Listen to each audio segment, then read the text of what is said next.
I've done 3 retrievals so far. 2 out of the 3 were really bad.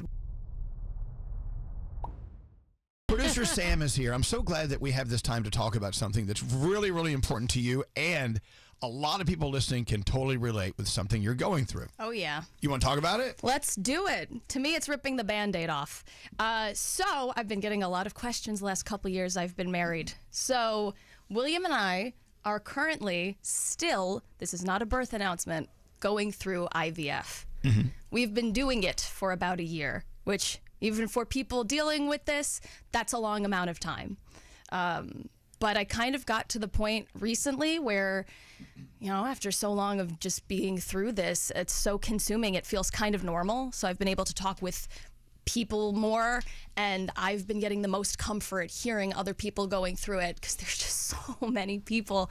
I had no idea that I really wanted to offer that. So I kind of wanted to just be able to get this off my chest, because that's what we do here. We share like the deepest parts of our lives, good or bad. So it was really hard. It was a struggle keeping it a secret for so long, just because I've been trying to deal myself. It's an emotional roller coaster at times, I'm sure. All my friends who have been through it said, yeah. There are times where you're like, whoa, what am I doing? And there are other times where you're hopeful, and it's, exactly right. And the physical toll too. Oh yeah. I never knew that it was so difficult and so invasive until my friend started going through it, and I was like, oh my God, you do this all the time? Yeah, that's why I've been home. For you. Well, people wonder why Sam's at home a lot, and that's why, because she needs a lot of time to go to the doctor, to just relax. So what for you and your journey with this? What's the physical toll? I am very good at disassociating. So right now, this isn't really happening to me, which is why I'm able to talk about it, I think, and just get through it. The physical toll depends on where you are in the process. I just got over a really rough one because we did another egg retrieval, and that's about 2 weeks of being shot up with hormones every day, because our cycle drops 1 egg a month. But what IVF does is it needs to borrow from your future. So you're kind of roided up to drop a bunch of eggs. Wow. So they could go in there and just collect them and hopefully fertilize as many as possible. So that time is physically excruciating for me. I've done 3 retrievals so far. 2 out of the 3 were really bad. 1 really didn't affect me too much, but it physically hurts. It's a part of your body you're not used to really feeling being messed with. And it takes a long time to kind of come down from those things.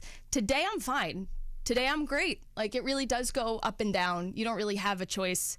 And I think that I wear it very well as far as what the outside perceives. My husband and I are the only ones who really see how it affects the other person. How does it affect Will?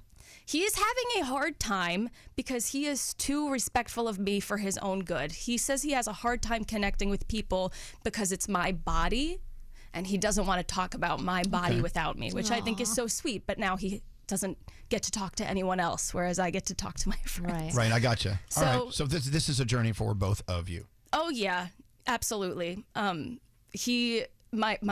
joke is, because I've never had baby fever. I don't have baby fever, and a lot of people are like, then why are you doing it? To me, that's the same thing as wanting a puppy, and then once it's a dog, you get rid of it.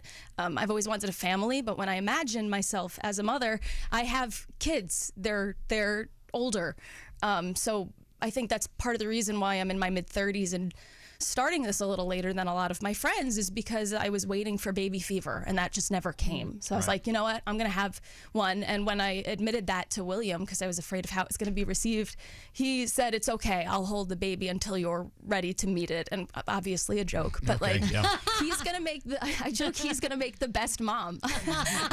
I think I'll be the bonus parent in the beginning. Who knows? But he's beyond ready.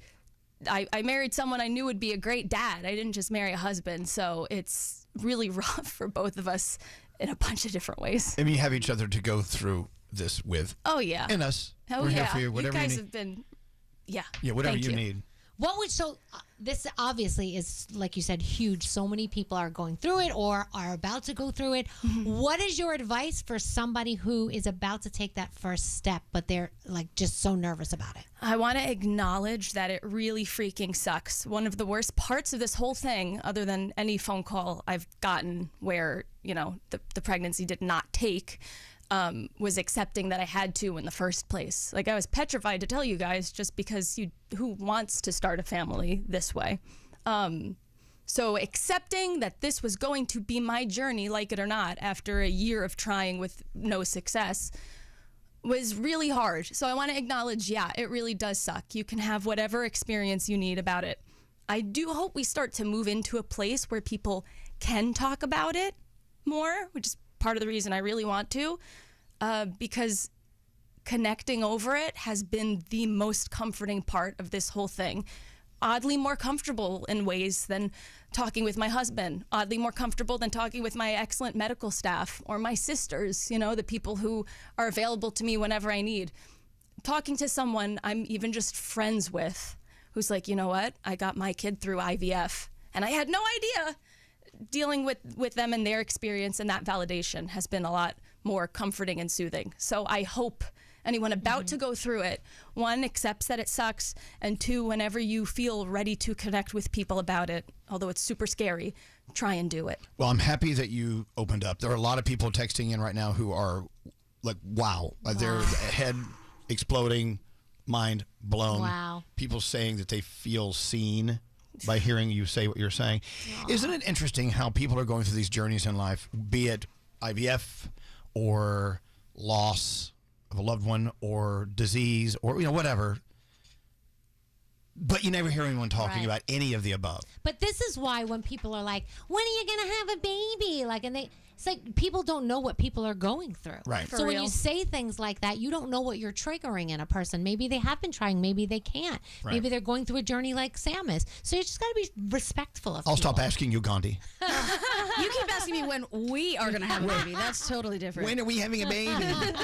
Well, look, thank you for sharing that with the world. But I'm hoping that who is at most benefit is you and Will.